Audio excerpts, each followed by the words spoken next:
cuando no puedo ni orar, ni en tu palabra meditar. Cuando las luchas me quieren ahogar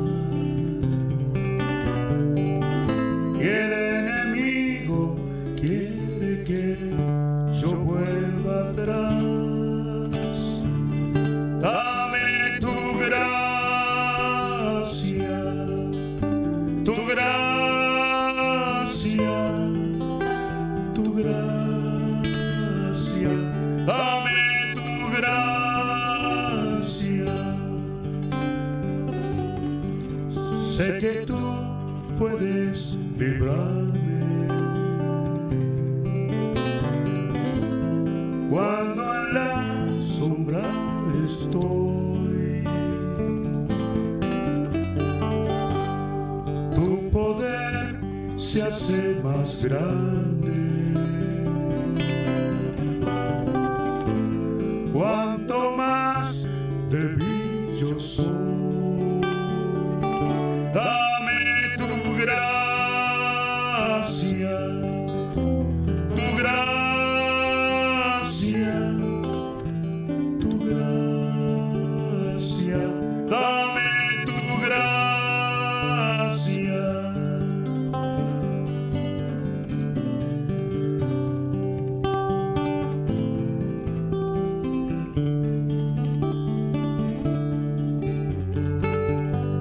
Sé que tú vienes muy pronto, las señales se cumplieron ya. Quiero que me halles velando y no durmiendo como los demás.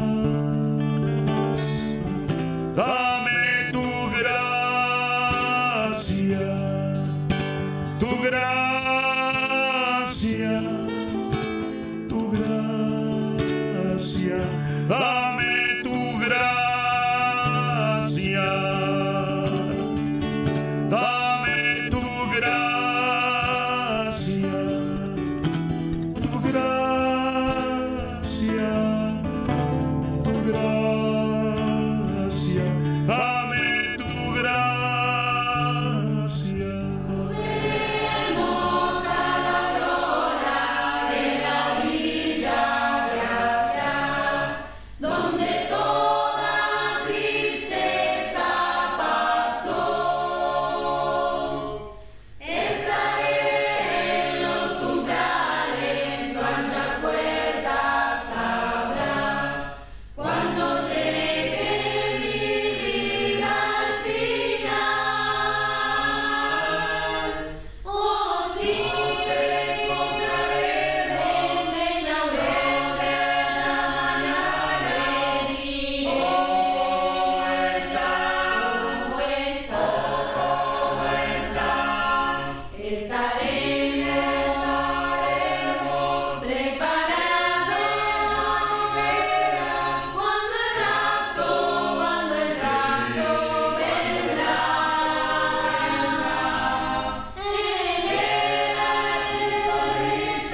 En la gracia aprendí. Que el Señor los bendiga, hermanos. En el nombre de nuestro Señor Jesucristo damos comienzo a nuestro programa. Vamos a escuchar una alabanza y luego vamos a compartir una porción de la Escritura. Crecerá en mi interior si descanso solo en él, porque soy junto a mis hermanos en la presencia de mi Dios, en el nombre de Jesús ungido, guiados por el Consolador.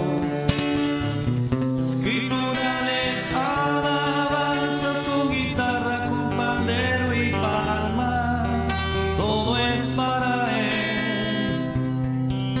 Él es el centro de adoración, es el Salvador, es el Cristo, es el Señor, todo es para Él. Él es mi amado. Junto a mis hermanos en la presencia de mi Dios, en el nombre de Jesús ungido, guiados por el Consolador. Escriturales alabanzas con guitarra, con pandero y palma, todo es para Él.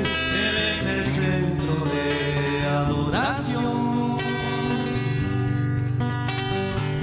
es el Salvador, es el Cristo, es el Señor, todo es para Él. Él es mi amado.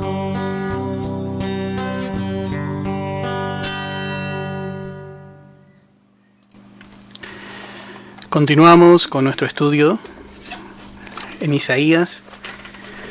Estamos en el capítulo 49 de Isaías. Estamos viendo acerca realmente de el Señor Jesucristo, aquel que tomó la representación de la nación.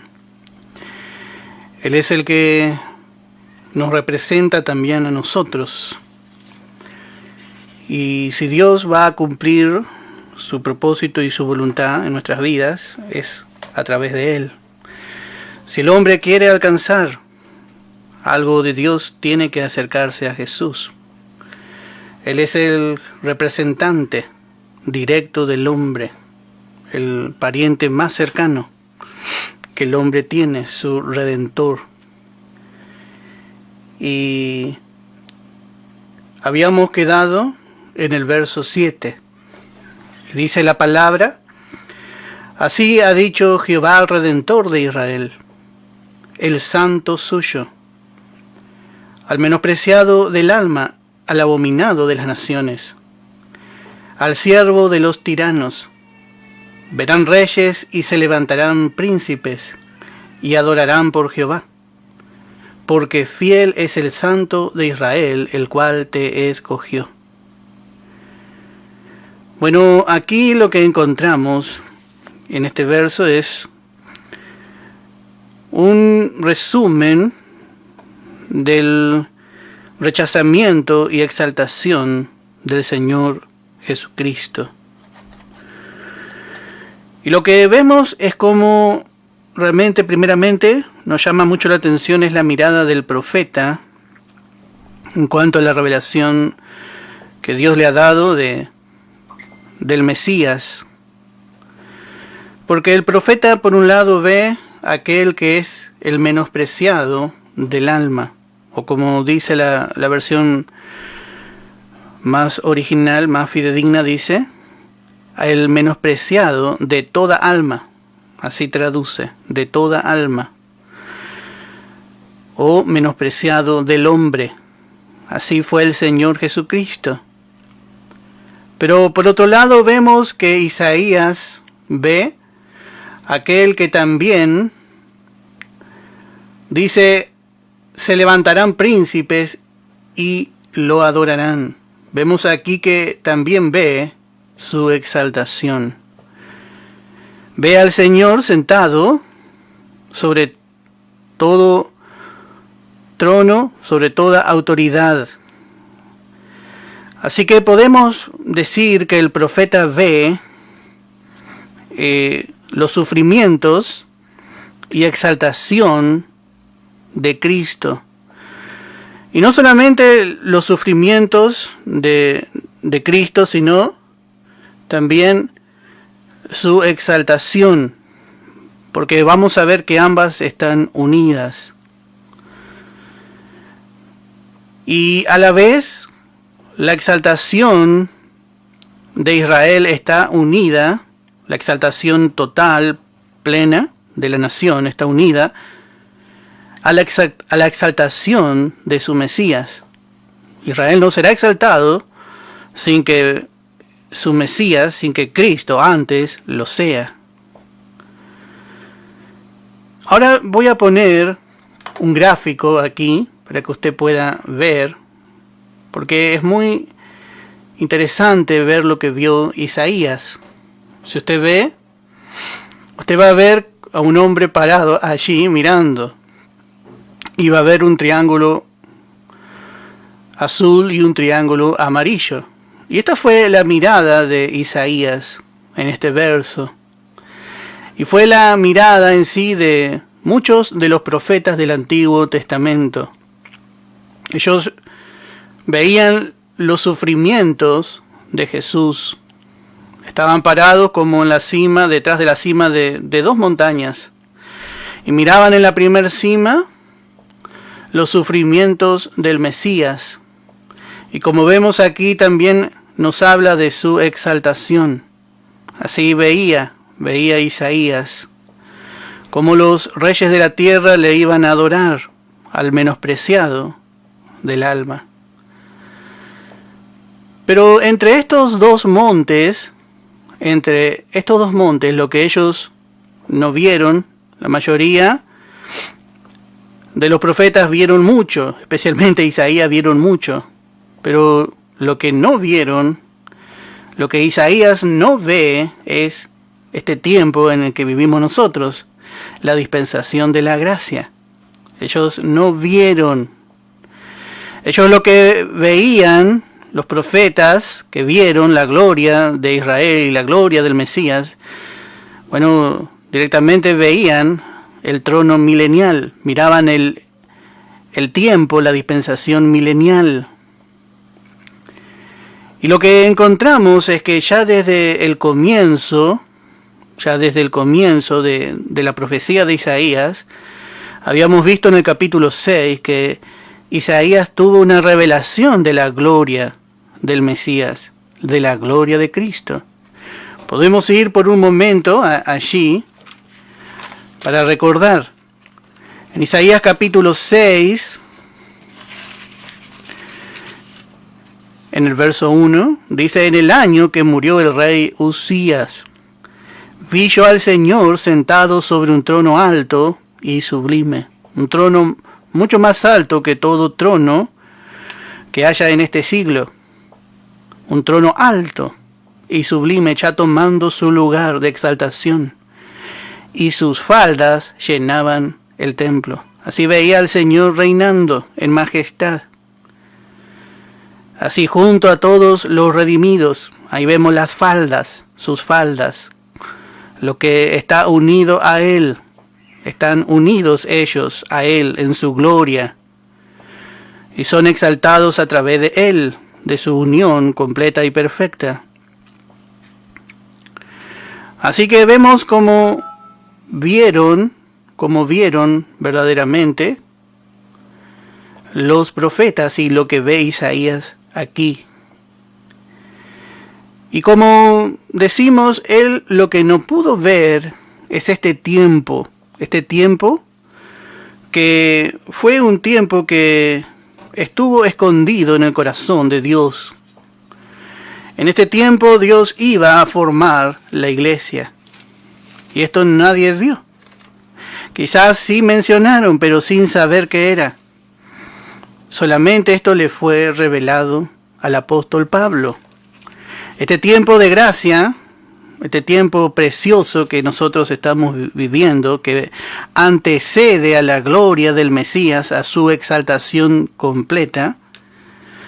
Bueno, este tiempo en que nosotros vivimos, bueno, nadie vio, solamente vio Pablo. Vamos a ver primeramente en 1 de Pedro, capítulo 1, en el verso 10. Si usted quiere después podemos pasarle, seguramente vamos a hacer algún estudio acerca de esto, porque también es importante para poder trazar correctamente y para poder diferenciar las venidas del Señor. Porque por causa de no ver, de no tener en cuenta esto, muchos confunden la venida del Señor, el arrebatamiento de la esposa de Cristo, que será en secreto, que será un acontecimiento del cual el mundo no se percatará. Confunden con su venida en gloria, con su comienzo en su reino hacia Israel. Confunden. Y justamente es por no dividir bien la palabra de Dios, porque tienen la misma mirada de los profetas. Es extraño, hermano, muchas veces por la falta de doctrina cómo se confunde. Pero damos gracias a Dios que estamos aprendiendo bien para no ser confundidos. Y dice en 1 de Pedro capítulo 1 en el verso 10, dice: los profetas que profetizaron de la gracia destinada a vosotros, inquirieron, ellos estudiaron y diligentemente indagaron acerca de esta salvación, escudriñando qué persona y qué tiempo indicaba el Espíritu de Cristo que estaba en ellos, el cual anunciaba de antemano los sufrimientos de Cristo y las glorias que vendrían tras ellos. Ellos vieron hasta allí. El Espíritu Santo le dio hasta allí. Y los discípulos, antes de que el Señor sea levantado, le preguntaron cuándo serán las glorias, cuándo iba a restaurar el reino de Israel, que había caído ya por el imperio de Babilonia, el imperio caldeo, en el 606.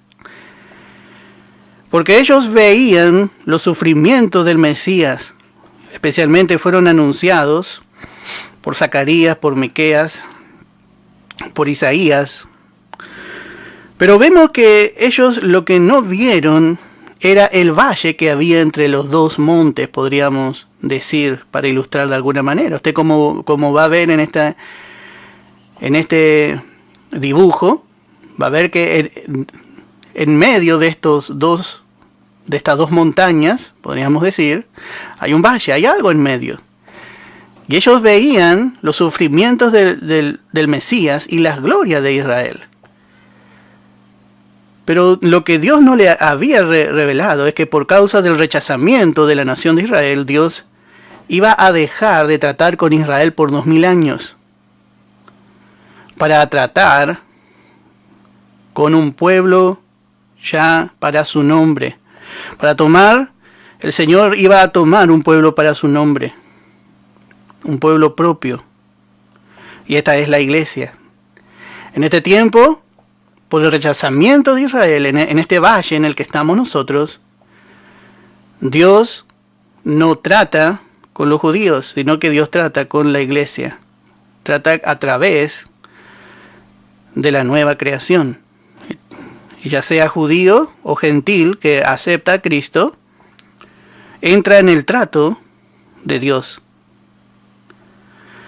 Y como vemos que dice aquí, la edad de la gracia estaba escondida en la mente de Dios, en su corazón, la formación de la iglesia.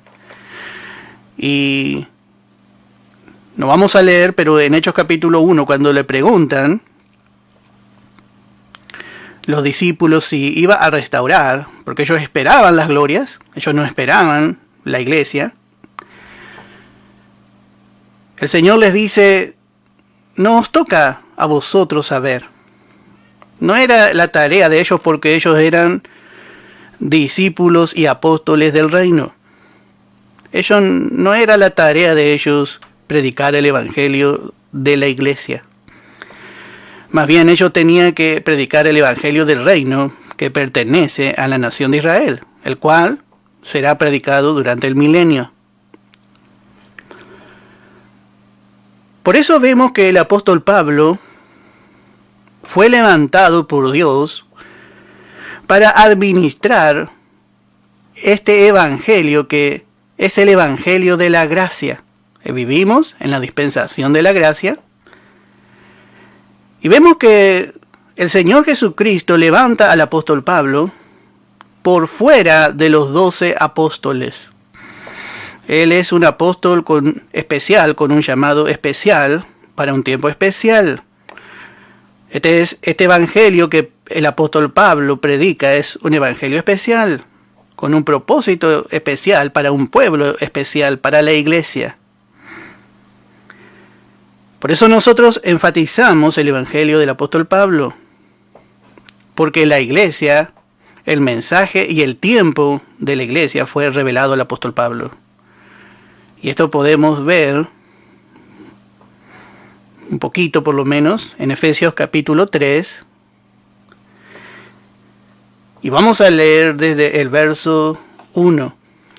Dice: por esta causa yo, Pablo, prisionero de Cristo Jesús por vosotros los gentiles, terminó su trato con Israel, y Dios ahora llama a todos. Como hemos visto en este capítulo 49, vemos a Isaías llamando a las costas, a los que estaban lejos. Y así hizo nuestro Dios por medio del ministerio del apóstol Pablo, está llamando a los que estaban lejos, a los gentiles. Dios levanta un apóstol para los gentiles. Había 12 apóstoles para el reino, para Israel, pero no había ningún apóstol para los gentiles, y esto debe llenar de gozo nuestro corazón. Dios levantó a uno que fue prisionero de Cristo por nosotros los gentiles. Si es que habéis oído, si es que habéis entendido de la administración de la gracia de Dios. Y acá vemos lo que administró este apóstol. Este apóstol administró el mensaje para esta dispensación, el mensaje de la gracia de Dios. Muchos de nuestros hermanos, por no tener enseñanza, como volvemos a repetir, por no dividir bien la escritura, predican el evangelio del reino. El evangelio del reino lo vemos predicado en los evangelios. Jesús a lo suyo vino. Él vino y predicó para Israel y los suyos no le recibieron, pero el reino no salió, se postergó. Y para enseñar acerca del Evangelio del Reino, volvemos a repetir, Jesús eligió 12 discípulos.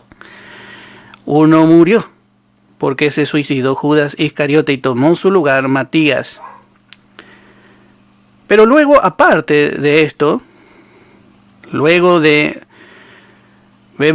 la ejecución del martirio de Esteban, bueno, allí se cierra totalmente la puerta. Y antes de su muerte, Esteban ve a Jesús en pie, ve al Hijo del Hombre en pie. Nuestra versión solo dice a la diestra, pero la versión moderna dice, veo al Hijo del Hombre en pie. Estaba parado, porque si la nación aceptaba esta última oportunidad por medio de la predicación de Esteban, él tenía que venir. Ya se había parado para venir a instalar su reino. Pero vemos que mataron a aquel que le estaba dando su oportunidad a Esteban. Y automáticamente vemos que aparece en escena Saulo de Tarso, quien luego va a ser Pablo. Y así vemos que empieza Dios desde el capítulo 9 a tratar ya con un hombre, a prepararlo para que sea el apóstol de la iglesia. Por eso dice el apóstol Pablo con toda seguridad, dice, si es que habéis oído de la administración de la gracia de Dios, que me fue dada para con vosotros, Pedro, Jacobo, Juan, Felipe, Tomás. Bueno, todos ellos predicaron a los judíos, pero el apóstol Pablo, vemos que solamente una vez bajó a Jerusalén, pero siempre realmente predicó a los gentiles. En cambio, cuando Cristo vino, salió muy pocas veces de la tierra, porque siempre predicó dentro de Jerusalén. 2 ministerios diferentes. Nosotros no somos paulistas, pero reconocemos el lugar del apóstol Pablo, el lugar en el plan soberano de Dios para la iglesia. Y aquí en Efesios, el apóstol Pablo da a entender bien su lugar. Si es que habéis oído, dice, de la administración de la gracia. Dios le entregó todo el consejo, todos los misterios que había de su voluntad, ya hechos en su mente desde la eternidad pasada al apóstol Pablo. Y él los administró y quedaron 14 cartas que el apóstol Pablo escribió a la iglesia. En estas 14 cartas encontramos administrado toda la gracia. ¿Usted quiere conocer la gracia? Tiene que ir a la carta de Pablo. No podemos ir a Pedro ni mucho menos al Antiguo Testamento. Bueno, muchos predican el Evangelio del Reino, pero otros, mucho peor, predican la ley. Y ahí está peor, porque mezclan la gracia con la ley. O mezclan el Evangelio del Reino con el Evangelio de la gracia. Y esto, hermano, es por no dividir bien. Por no dividir bien. Si es que habéis oído, dice, de la administración de la gracia de Dios que me fue dada para con vosotros. Y a diferencia de los discípulos que aprendieron directamente del Señor, 3 años anduvieron con el Señor, dice el apóstol Pablo en el verso 3 del capítulo 3 de Efesios, que por revelación me fue declarado el misterio. El apóstol Pablo aprendió por revelación directamente de Cristo. Y para completar la revelación fue levantado al tercer cielo para ver cosa que ojo no vio ni oído y escuchar cosa que oído no escuchó. Tuvo una revelación completa, sublime, lo mejor para nosotros, para la iglesia. Hermano, tenemos que aprovechar. En verdad, hermanos, si nosotros entendiésemos lo que estamos alcanzando cada vez que estamos estudiando su palabra y lo que vamos a mostrar dentro de nosotros mismos de diferencia en cuanto a otros santos durante la eternidad, si nosotros entendiésemos, nos rendiríamos más a Dios. Y verdaderamente aprovecharíamos más el tiempo para estudiar su palabra. como antes lo he escrito brevemente, leyendo lo cual podéis entender. Cual sea mi conocimiento en el misterio de Cristo. Muchas veces el apóstol Pablo habla de este misterio. Este misterio es, bueno, en este tiempo Cristo encarnado en aquellos que le reciben. Y aquellos que tienen a Cristo encarnado, nosotros que hemos recibido la vida de Cristo, bueno, pertenecemos a un cuerpo místico espiritual. Esa es la iglesia de Dios, un misterio. El misterio de Cristo. Cristo en nosotros. Dice misterio que en otras generaciones no se dio a conocer a los hijos de los hombres. Lo que conocían, lo que Dios había anunciado era el misterio de Dios. Lo que encontramos en Colosenses. El apóstol Pablo enfatiza en Colosenses el misterio de Dios y el misterio de Cristo. El misterio de Dios fue declarado en la antigüedad. Dios se iba a hacer carne. Y así Dios vino encarnado en la persona de su Hijo, en la persona de Jesucristo. Y justamente aquí en Isaías le llama Emmanuel, Dios con nosotros.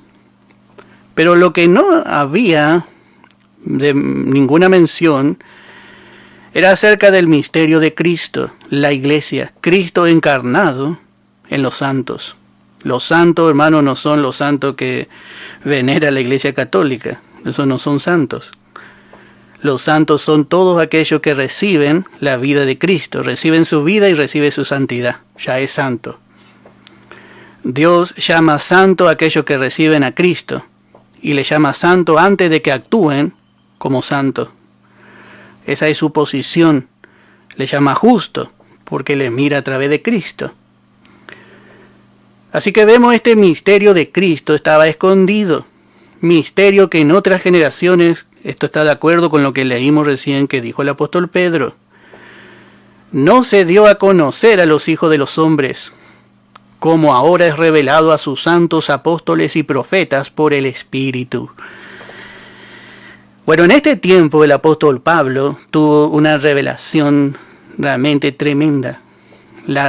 Lo que faltaba sin las epístolas de Pablo estaría incompleto. Realmente nuestro mensaje, la Biblia estaría incompleta, la Biblia misma. Pero ahora es revelado. El Espíritu Santo, así como inspiró el resto de las demás escrituras, le reveló a Pablo. Le revela a Pablo y le sigue revelando y nos sigue enseñando aún a nosotros hasta este tiempo. Ahora el apóstol Pablo tuvo la revelación completa. Y nosotros a través de esa revelación vamos entendiendo más y más. Y dice que los gentiles son coherederos y miembros del mismo cuerpo. Y copartícipe de las promesas en Cristo Jesús por medio del Evangelio.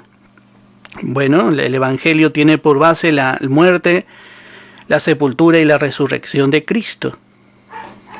Bueno, Cristo alcanzó a todos, como hemos visto. Y dice otra vez, del cual yo fui hecho ministro por el don de la gracia de Dios que me ha sido dado según la operación de su poder. Bueno, la ley y el evangelio del reino solo alcanzaba a Israel. Pero el evangelio de Jesucristo, el evangelio revelado al apóstol Pablo, alcanza a todos, alcanza también a los gentiles. Esta es la diferencia, hermano. Por eso, cuando sea juzgado el mundo y sea juzgado, los secretos de los hombres serán juzgados, no por la ley ni por el evangelio del reino, sino, dice el apóstol Pablo en Romanos, por mi evangelio. El evangelio de Pablo, hermano, es lo que va a juzgar a todos, porque da realmente la oportunidad a todos. Entonces va a juzgar a todos. Así que vemos bien, hermano, aquí. Vemos la mirada, y qué preciosa es la palabra, porque nos muestra bien cómo vio verdaderamente, cómo vio el sufrimiento del Mesías, Isaías, y vio su gloria, su exaltación. La base de su exaltación fue su sufrimiento. Pero lo que no vio fue la iglesia. No vio la iglesia, no le mostró a nadie Dios, solamente le mostró a Pablo. Y él, como dice en el verso 9, vamos a leer un verso más, y de aclarar a todos, dice, cuál sea la dispensación del misterio escondido desde los siglos en Dios que creó todas las cosas. Bueno, esta aclaración vino a través del ministerio del apóstol Pablo, porque muchos no entendían por qué no salió Israel cabeza de naciones. Eso es lo que estaban esperando, todos unánimes. La iglesia estaba junta, pero Dios trataba con Israel, con la nación de Israel, como si fuese una sola persona. O era toda la nación que recibía, o si no, no se podía cumplir la gloria prometida a Israel. Así que se postergó.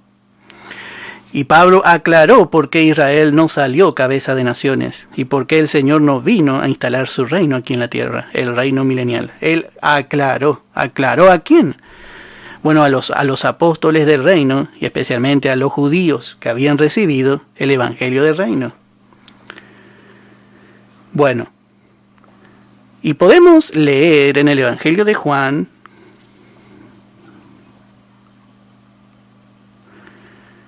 Evangelio de Juan, capítulo 12, en el verso 41.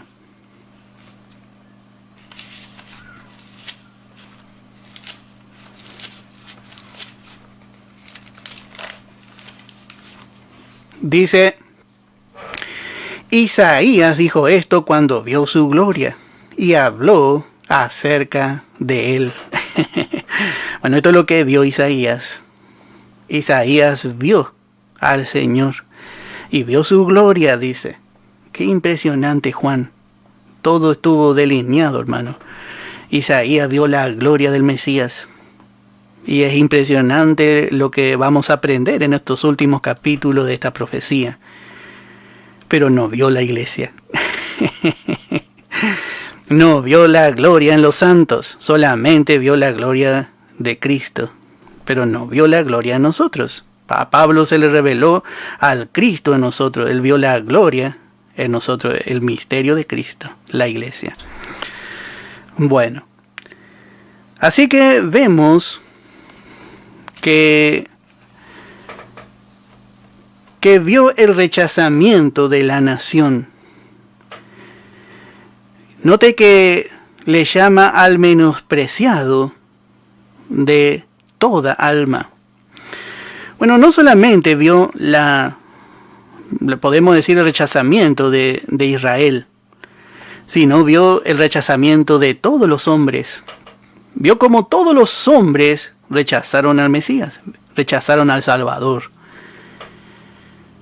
Por eso no solamente Isaías está viendo aquí el rechazamiento del Mesías por parte de la nación, sino que vemos que todos los hombres se pusieron de acuerdo para rechazar al Señor de la gloria.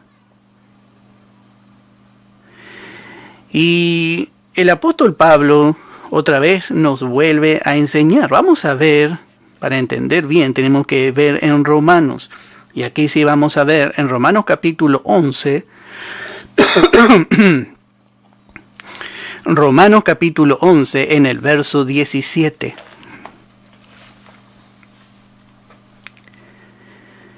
Y dice la palabra, pues si algunas de las ramas fueron desgajadas, le está hablando a los gentiles. Para entender bien este capítulo tenemos que leer lo que dice el verso 13. Y dice, porque a vosotros hablo gentiles, por cuanto yo soy apóstol a los gentiles, honro mi ministerio. Pablo le está hablando a los gentiles, a toda la masa gentil, a toda la humanidad que no pertenece a la nación de Israel. Porque si aplicamos a la iglesia vamos a aplicar mal. Y vamos por ahí a salir diciendo que el creyente puede ser desgajado de Cristo. Pero lo que aquí el apóstol Pablo está presentando es la oportunidad. Como vemos, ellos menospreciaron a su Mesías, el menospreciado de toda alma. Entonces, por causa de su rechazamiento, Dios le dio la oportunidad a los gentiles. Y esto es lo que el apóstol Pablo está explicando aquí. Y dice en el verso 17, vamos a leer nuevamente: pues si alguna de las ramas fueron desgajadas, y tú siendo olivo silvestre, le está hablando a los gentiles, has sido injertado en el lugar de ellas. Dios sacó a Israel de su lugar de ventaja. Ellos sentían y decían ser más ventajosos y mejores que los gentiles, y en cierta forma era verdad. Pero no eran de fe. Ese fue el problema de la nación, que no fue de fe. Entonces, por el rechazamiento nacional de los judíos, ellos fueron desgajados, y Dios injertó en las promesas hechas a Abraham a los gentiles. Nosotros hoy somos hijos de Abraham, porque él es el padre de la fe, y nosotros somos de fe. El Señor nos ha injertado, nos ha alcanzado a nosotros las promesas hechas a Abraham, que pertenecían en principio solamente al pueblo de Israel. Por eso dice: ha sido hecho participante de la raíz y de la rica savia del olivo. Y ahora dice: no te jactes, le habla a los gentiles, no te jactes contra las ramas. Y si te jactas, sabe que no sustentas tú a la raíz. No va a poder mantener fuera del trato de Dios a los judíos, sino la raíz a ti. Porque el gentil siempre persigue a los judíos. Pues las ramas, dirás, fueron desgajadas para que yo fuese injertado. Y dice: bien, por su incredulidad fueron desgajadas, pero tú por la fe estás firme. No te ensoberbezcas, sino teme. Bueno, el hombre de fe está firme en el propósito de Dios. Israel no fue de fe, como hemos dicho. Ese fue el problema. Por eso no se mantuvo firme en el propósito que había sido totalmente creado en la mente de Dios. Y dice: porque si Dios no perdonó a las ramas naturales, a ellos que eran descendientes directos de Abraham, a ti tampoco te perdonará.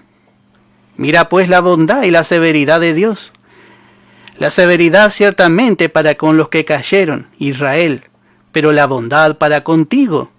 Si permaneces en esa bondad, si aprovecha realmente, pues de otra manera tú también serás cortado. Bueno, hace 2000 años los gentiles fueron puestos en el buen olivo, fueron puestos en el lugar de Israel.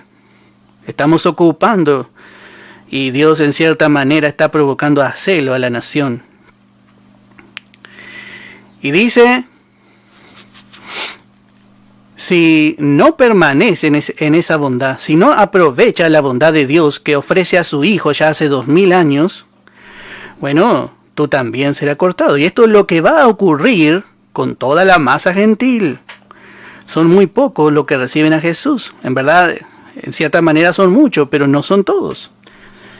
No, yo creo que ya somos más de 7.000 millones de habitantes. ¿Cuántos de ellos son salvos? Tendría que ser todo tendría que aprovechar. Por eso le habla directamente a los gentiles. Y dice: aún ellos, si no permanecieren en incredulidad, serán injertados. Hablando de Israel. Ellos un día van a levantarse de la incredulidad, pues poderoso es Dios para volverlos a injertar. Bueno, este es el trato que Dios tiene con el hombre. Dios trata con todos los hombres en su justicia y equidad. Y dice: porque si tú fuiste cortado del que por naturaleza es olivo silvestre, y contra naturaleza fuiste injertado en el buen olivo, cuanto más estos, que son las ramas naturales, serán injertados en su propio olivo. Y esto es lo que espera. Y podemos leer el verso 25 y el verso 26. Porque no quiero, hermanos, que ignoréis este misterio, para que no seáis arrogantes en cuanto a vosotros mismos, que ha acontecido a Israel endurecimiento en parte. ¿Hasta cuándo Israel va a estar endurecido? Dice: hasta que haya entrado la plenitud de los gentiles en esta dispensación. Y esto es lo que verdaderamente nos vieron los profetas. Y dice: y luego luego de esta dispensación de la gracia, todo Israel será salvo. Como está escrito, vendrá de Sión el libertador, que apartará de Jacob la impiedad, o podemos decir la incredulidad. Así cuando le vean, cuando venga el Señor a salvarle de la guerra de Armagedón. Así que vemos cómo Dios hizo la cosa y cómo Dios le muestra. Vemos que al final no solamente la nación rechazó, no es el menospreciado de los judíos, sino el menospreciado de toda alma, de todo hombre. Al final vamos a ver que en esta dispensación que ya está cerrando, los gentiles tampoco van a aprovechar al Salvador. Siendo que éramos olivos silvestres, éramos gentiles. Y Dios, vemos que hizo así, Dios mismo aprovechó la incredulidad de la nación de Israel para tener misericordia de todos. Este es el gran amor, el gran corazón de Dios. Y así vemos que por el rechazamiento gentil en estos 2000 años, Dios va a volver a injertar a Israel en su olivo. Israel nuevamente entrará en el trato de Dios. Por eso vemos aquí que Isaías le ve así. Él es el menospreciado. El menospreciado. Y podemos leer acerca de esto, algún verso más, en el Salmo 22, en el verso 6. Salmo 22, en el verso 6. Y dice, mas yo soy gusano, y no hombre, oprobio de los hombres, y despreciado del pueblo. Aquí encontramos los dos grupos. Ellos crucificaron al Señor. Y el Señor llegó a ser el oprobio de los hombres y el despreciado del pueblo, así dirigiéndose a la nación de Israel, al pueblo escogido de Dios. También en Primera de Pedro, capítulo 2, en el verso 4. Primera de Pedro, capítulo 2, en el verso 4. Dice, acercándoos a él, piedra viva, desechada ciertamente por los hombres, mas para Dios escogida y preciosa. Así fue el hombre desprecio. Ellos miraron al Señor y le vieron por debajo del valor que él tenía. Eso significa depreciar, menospreciar, darle menos valor, considerar por debajo de su valor, o también significa no dar la atención debida. Ellos no examinaron, no miraron bien al Señor, como le miraron el resto de aquellos discípulos que anduvieron con él. Ellos tuvieron un ojo singular, un ojo particular. Le contemplaron. Y vemos que Dios hace responsable de esto a toda la humanidad, del rechazamiento. Al final, tanto judíos como todos los hombres rechazaron a su Salvador. Hasta el día de hoy, Él es el menospreciado. Él es el menospreciado. Por eso también espera su exaltación. Él tendrá que ser reconocido un día.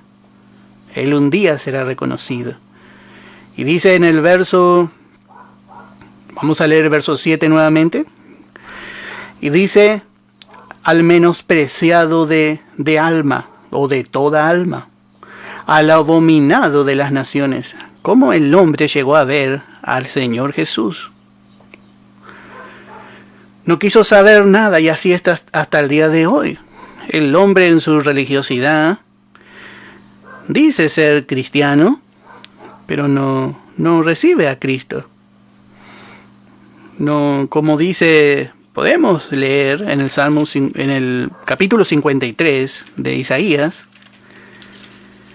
y dice en el verso 3, despreciado y desechado entre los hombres. Acá vemos la verdad de esto. Como preguntó, como le preguntó el etíope a Felipe, ¿de quién se dice esto? Él está hablando de sí mismo, el profeta, le preguntó. despreciado y desechado entre los hombres, varón de dolores, experimentado en quebranto.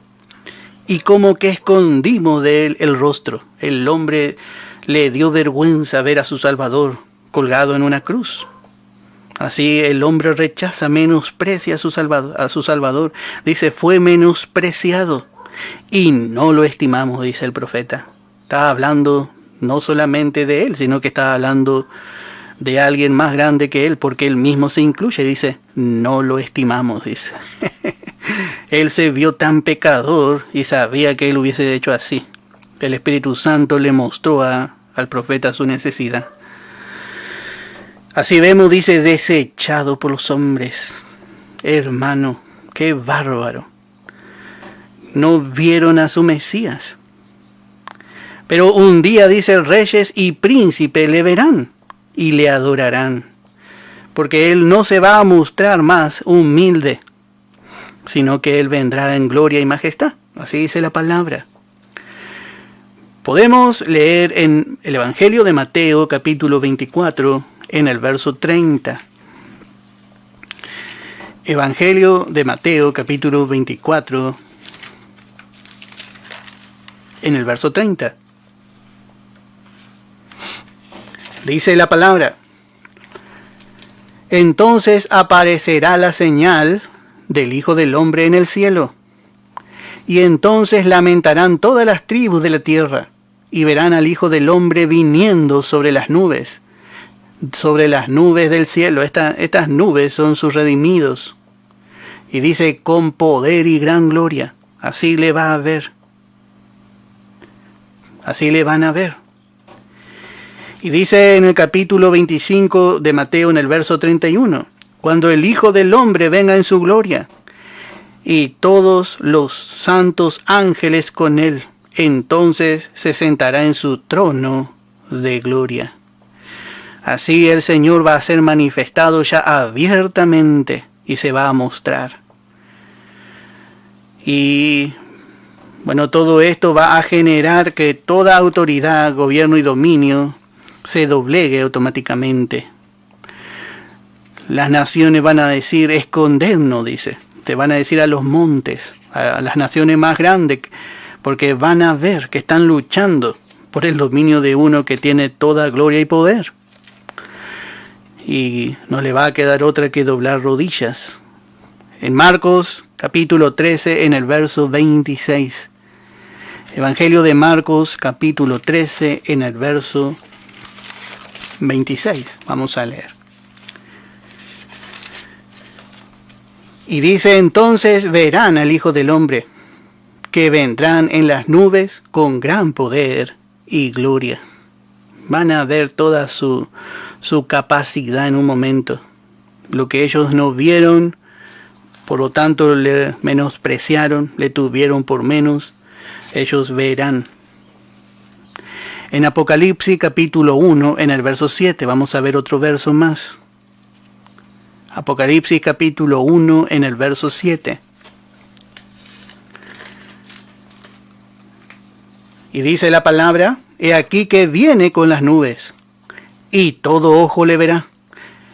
Bueno, aquí estamos hablando su manifestación gloriosa al final de los 7 años de tribulación y gran tribulación. No tenemos que confundir con la venida, con el rapto de la primer fila de la iglesia y de las demás filas de la iglesia.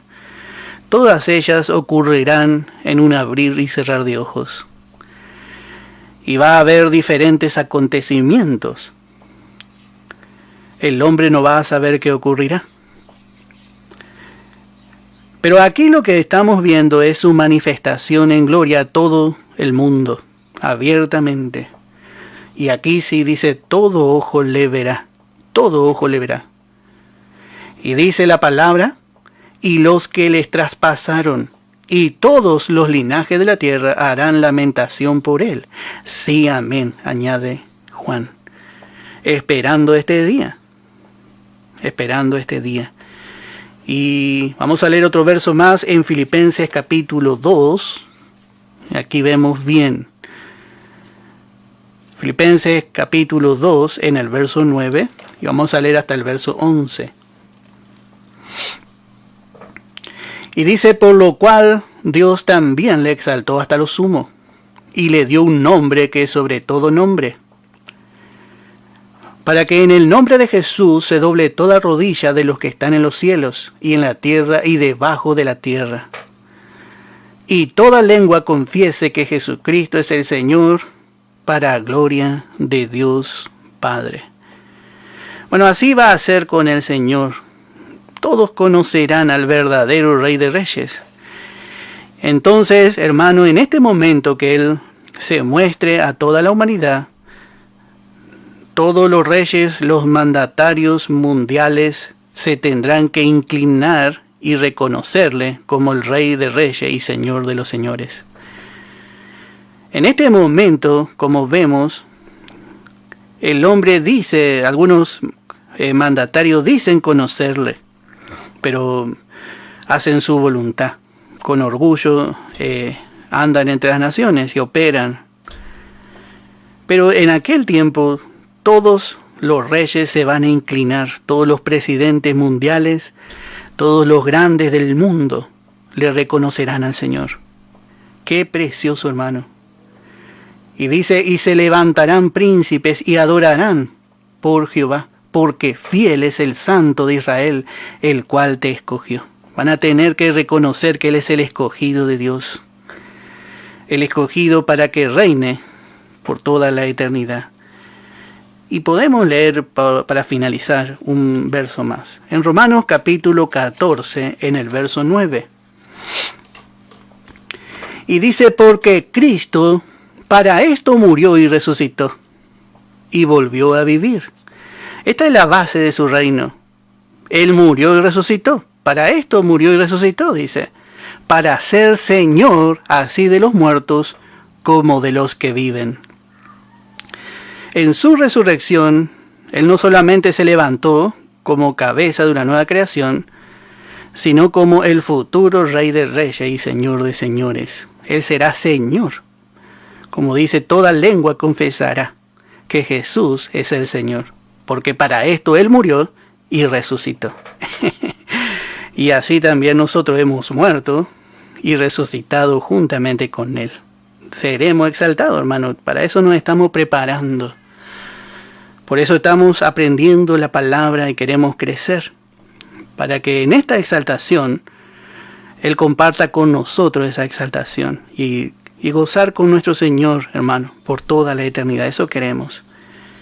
Bueno, hermano, que el Señor bendiga su palabra. Vamos a dejar aquí y vamos a terminar escuchando una alabanza para dar por finalizado el programa de esta tarde. Que el Señor le bendiga.